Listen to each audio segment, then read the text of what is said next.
பாஜகவுடன் அதிமுக கூட்டணி வைத்து விடுமோ என திமுகவினர் அச்சத்தில் இருப்பதாக அதிமுக முன்னாள் அமைச்சர் ராஜேந்திர பாலாஜி தெரிவித்துள்ள நிலையில் இது தொடர்பாக செல்லூர் ராஜுவும் ஆர்பி உதயகுமாருடன் மழுப்பலாக பதிலளித்துள்ளனர்.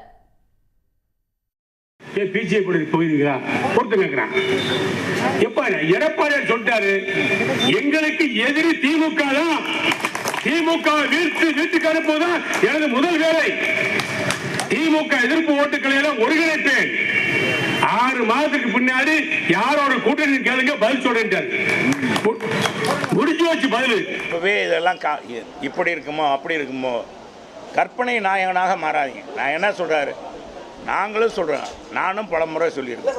எங்க பொதுச் செயலாளர் என்ன சொன்னார், என்ன சொல்லியிருக்கார், எங்களுடைய ஒரே எதிரி திமுக என்ற தீய சக்தி அழிக்கு வரை அண்ணா திமுக ஓயாது ஒழியாது. இதுதான் புரட்சி தலைவர் அம்மாவுடைய நோக்கம். அதே வழியில் இன்னைக்கு எடப்பாடியார் இருக்கார். அப்புறம் என்ன, நீங்கள் இன்னைக்கு பிஜேபி போகணும் எங்க, நாளைக்கு இன்னைக்கு இருக்கிறது என்ன பாருங்க, நாளைக்கு என்ன எங்களுடைய பொதுச் செயலாளர் முதலமைச்சர் ஆகணும், எங்கள் அண்ணா திமுக ஆட்சி மலரணும், இதுக்கு யார் துணை வருகிறார்களோ அவங்களை ஏற்றுக்கணும்னு சொல்லியிருக்காரு, விளக்கமாக சொல்லிட்டாரு.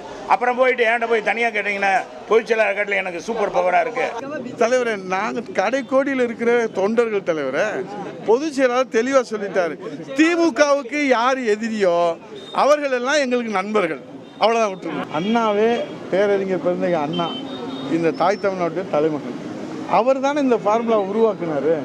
அதிலிருந்து மக்கள் அதுக்கு பழக்கப்பட்டிருக்கிறாங்க. அம்மா தனியாக நின்று செஞ்சு கொடுத்தாங்க. இப்போ நாங்கள் எல்லாரும் வாங்க, நாட்டை காப்பாற்ற, நாட்டு மக்களை காப்பாற்ற, மொழியை காப்பாற்ற, இனத்தை காப்பாற்ற, மக்களை காப்பாற்ற அண்ணா திராவிட முன்னேற்ற கழகத்தோட கரம் கோர்த்து புரட்சி தமிழர் எடப்பாடியோட கருத்தை வலுப்படுத்த உடனுக்குடன் செய்திகளை தெரிந்து கொள்ள சன் நியூஸ் பெல் ஐகானை கிளிக் பண்ணுங்க.